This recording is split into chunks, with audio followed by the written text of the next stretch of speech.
බස්නාහිර පළාත් සභා මැතිවරණය පිළිබඳව දේශපාලනඥයින් මැතිවරණ වේදිකාවේදී දැක්වූ අදහස් කිහිපයක් දැන්. බස්නාහිර මැතිවරණ උණුසුම. කොල්ලුපිටිය ප්‍රදේශයේ ඊයේ පැවති ජනහමුවකට එක්සත් ජාතික පක්ෂ පාර්ලිමේන්තු මන්ත්‍රී රවි කරුණානායක මහතා සහභාගී වුණා.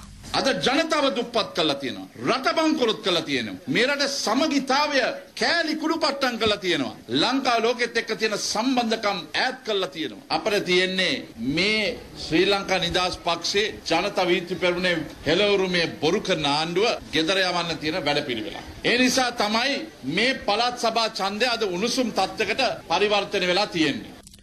අග්‍රාමාත්‍ය රත්නසිරි වික්‍රමනායක මහතා මේ අදහස් පළ කළේ හොරණ ප්‍රදේශයේදී. අපි ඡන්ද තියෙන රජයක්. මේ දැනුත් එකක් තියෙනවා 25 වෙනි. දැන් 3ත් 4ත් තිබුණා මේ ඉස්සෙල්ලා. තවත් එනවා ඉස්සරහට. නියමිත දාට අපි මහ ඡන්දය තියෙනවා. ඒ ගැටලුවක් නෑ මිත්‍රවරු. අපි ජනතාවට අයිතිය දෙනවා. Tamanට උවමනා කරන කණ්ඩායමක් පත් කරගන්න. අපි කල්යාණේ නෑ මැතිවරණ. අපි මැතිවරණ සමහරවල් ඉස්සරහට ගන්නවා. එහෙම රජයක් අපි. මේ ප්‍රජාතන්ත්‍ර වාදය ගැන කතා කරනවා නම් කතා කරන්න වෙන්නේ මෙන්න මේ සොරෙන් කියන එක අපි කියන්නට ඕනේ. අපි ලෑස්ති ප්‍රජාතන්ත්‍ර වාදය රකින්න. ජාතික නිදහස් පෙරමුණේ සභාපති පාර්ලිමේන්තු මන්ත්‍රී විමල් වීරවංශ මහතා මාළමේදී ජනතාව ඇමතුවා. වෙනදනම් ජනතා විමුක්ති පෙරමුණට සීනුවට ගහන්න තිබ්බ දැන් එම්.පි. සිල්වගේ ඩිග්‍රී මොලෙන් ඒ පක්ෂෙත් ඉවර කරලා ඉවරයි.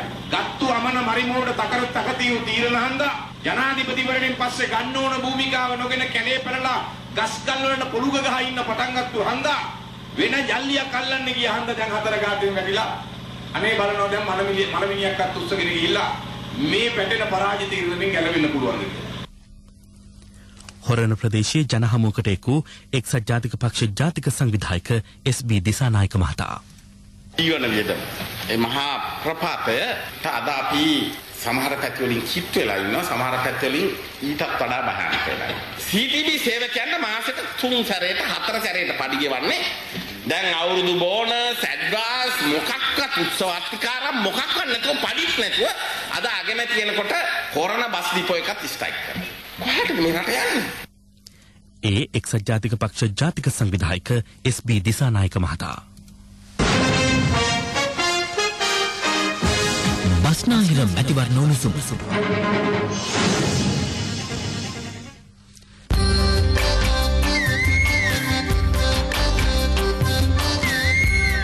සිරි විසිතුරු පිරි අවුරුදු. අවුරුදු කෝණමට විශේෂිත වූ සිරිත්විරිත් පුරාණයේ සිට පැවතගෙන එනවා. මෙම සිරිත්විරිත් කාලයත් එක්ක යම් යම් වෙනස්කම් සිදු වුණත් අදටත් බොහෝ සිරිත්විරිත් අවුරුදු උදාවත් සමගම කලෙලි බසිනවා. ඒ අතර පුරාණ වැව් ගම්මානවල අවුරුදු කද රැගෙන යාම විශේෂිතයි. මේ ඒ පිළිබඳව පැහැදිලි කරන කලාශූරී අරිසින් අහුබුදු මහතා. කල්යාමේදී යම් යම් සිරිත් පිරිත් වෙනස් වීම ඒ ලෝ සබාදහමක් ලෝක ස්වභාවයක්. එහෙත් මුළුමනින්ම සිරිත් පිරිත් නැකීම තමයි හොඳ නැත්තේ. ඉස්සර ගම්වල තිබුණා මේ කඩේන අවුරුදු කඩක් අරගෙන එනවා. දැන් කඩක් අරගෙන ඉන්නේ නැහැ. කඩ කියන්නේ අර දෙපැත්තේ තරාදිය වගේ තියෙන අණු වලින් එල්ලපු කුඩ කඩ දෙකනේ අවුරුදු කඩ එනවා. දැන් ඒක නැහැ. දැන් ඒ වෙනුවට අවුරුදු තෑගි අරගෙන ගවල වලට එනවා. ඉස්සර මේ ඇත්තටම අතිපරණ යුගයේ ගමේ දෙට්ටුවා උට කියන්නේ ගාමිණී කියලායි. ගාමිණී තමයි ගයක් ගන්න කියලා යම් කිසි කිරිපත් කාලක් ගනුදෙනුවක් කරන්නේ. දැන් ඒ සිරිත නැහැ. ගමේ වැඩි හිටියෙකු වැඩේ කරනවා ගෙදරම. කල්යාමෙන් සිරිත් පිරිත් විනාශ වීම ස්වභාවයක්. ඒත් මුළුමනින් නැකීම තමයි හොඳ නැත්තේ. සිරි විසිතුරු පිරි අවුරුදු.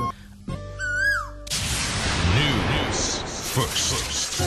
සිරස ප්‍රවෘත්ති.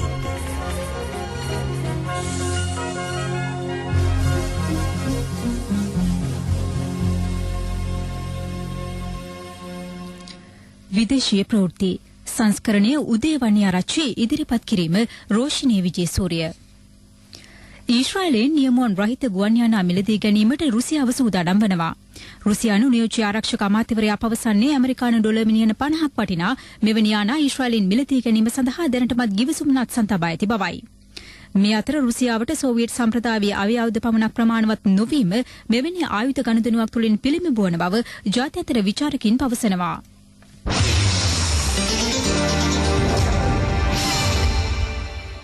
බොලිවුඩ් චිත්‍රපට නිෂ්පාදකින් සහ ප්‍රදර්ශන සංකීර්ණ හිමිකරුවන් අතර හටගෙන ඇති අර්බුදය තවදුරටත් වර්ධනය වී තිබෙනවා. මේ තත්ත්වය තුළ වසර 12කට පසුව අද දිනේ කිසිදු හින්දි චිත්‍රපටයක් සිනමා සංකීර්ණ වෙත නිකුත් කර නැහැ. බොලිවුඩ් සිනමා නිෂ්පාදකයන් සහ සිනමා සංකීර්ණ හිමිකරුවන් අතර ලාභය බෙදා ගැනීම සම්බන්ධයෙන් පවතින මතභේද මේ තත්ත්වයට හේතුවයි.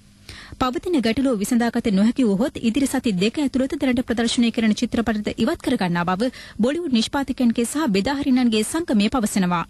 බොලිවුඩ් වාර්තා පවසන්නේ 1997 වසරේ ඉන්දිය සිනමා සංකීර්ණයේ බිහිවීමෙන් අනතුරුව හින්දි සිනමා ඉතිහාසයේ මෙවන් අර්බුදයක් හටගත් ප්‍රථම අවස්ථාව මෙය බවයි. සිනමා සංකීර්ණ හිමිකරුවන්ගේ සංගමය මේ දක්වා පවතින අර්බුදය සම්බන්ධයෙන් කිසිවක් ප්‍රකාශ කර නැතත් සුපිරි බොලිවුඩ් තරු දෙකක් වන ආමීර් ખાન සහ ෂාරුක් ખાන් සිනමා සංකීර්ණ හිමිකරුවන්ගේ අයිතීන් වෙනුවෙන් ඉදිරිපත්ව සිටිනවා.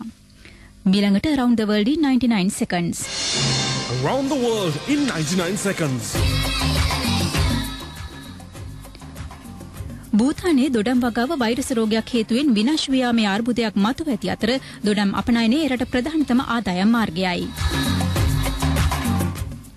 පවතින ලෝක ආර්ථික අර්බුදය හමුවේ බංග්ලාදේශයේ විගමනික සේවකයින් දැඩි පීඩාවට ලක්ව සිටින අතර එරට වාර්තා පවසන්නේ මේ තත්ත්වය තුළ විදේශ රැකියා සඳහා ගොස් සිටින බංග්ලාදේශ ජාතිකයන් 100 ගණනක් දිනපතා යලි සියරට පැමිණෙන බවයි. වාර්ගික බලුචිස්තාන නායකින් 3 දෙනෙකු ඝාතනය කිරීමේ සිද්ධිය පිළිබඳව එක්සත් ජාතීන්ගේ සංවිධානයේ දැඩි අවධානය යොමු තිබෙනවා.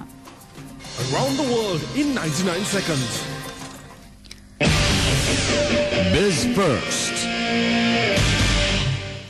ජනාධිපති මහින්ද රාජපක්ෂ මහතාගේ ලිබියානු සංචාරය අතරතුර දෙරට අතර ගිවිසුම් දෙකකට අත්සන් තබා තිබෙනවා. ජනාධිපති මාධ්‍යංශය පවසන්නේ දෙරට අතර ආර්ථික සමන්තා වැඩි දියුණු කිරීම, වාණිජ්‍ය හුවමාරුව දිරිමත් කිරීම, ප්‍රවාහන විදි සහ විදුලි සංදේශ යටිතල පහසුකම් සංවර්ධනය වැනි කරුණුද මෙතුළින් ආවරණය වන බවයි. එසේම ශ්‍රී ලංකාව සහ ලිබියාව අතර අත්සන් තැබුණු මේ ගිවිසුම් තුළින් බලශක්ති සම්පත් සංවර්ධනය, වෘත්තීය සහ විශේෂඥ ඥානය හුවමාරු කර ගැනීම වැනි කරුණුද ආවරණය වනවා. Biz first. ඔබ වෙත ගෙනාවේ Nations Trust. ව්‍යාපාරයේ දියුණුවටත් ජීවිතයේ රස විඳින්නටත් කාලය. Nations Business First. Nations Trust බැංකුව වෙතින්. මේ සමගින් සිරස FM ගෙන සවස ප්‍රධාන ප්‍රවෘත්ති ප්‍රකාශය අවසන් වෙනවා.